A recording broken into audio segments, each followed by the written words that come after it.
Hi అండి, అందరూ ఎలా ఉన్నారు? ఏం చేస్తున్నారు? బాగున్నారా? ఒక నెల రోజులు అవుతుందేమో నేను మిషన్ ఎక్కక. ఈరోజు ఎక్కాను. ఇదిగో ఈ బ్లౌజు స్టార్ట్ చేశా. ఈ చీరకి ఇది ఇలా తీసుకున్నా. బాగుందా? చీరలో బ్లౌజ్ వచ్చింది కానీ దానికి పౌటన్స్ లేదు.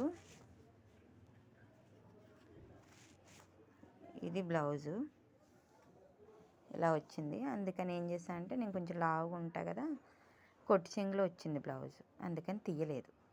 దీన్నే పౌటంచి కింద వాడేద్దామని ఫిక్స్ అయ్యి తీయలే.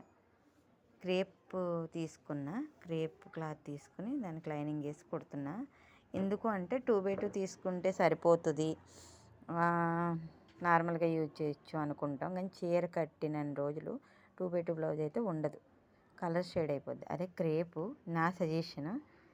క్రేప్ తీసుకుని దానికి లైనింగ్ వేసి కుట్టుకుంటే చీర ఎన్ని రోజులు ఉంటుందో బ్లౌజ్ అన్ని రోజులు కూడా కట్టుకోవచ్చు.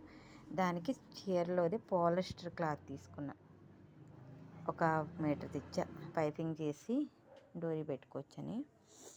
బ్లౌజ్ మొత్తం కంప్లీట్ అయిపోయాక ఇంకో షార్ట్ పెడతా. ఇక నుంచి కంటిన్యూగా షార్ట్స్ వస్తాయి. మా అమ్మాయికి హెల్త్ బాగోక అట్లా ఇట్లా అని పెట్టడం మానేసా. ఈరోజు నుంచి పెడతా. Okay friends, bye.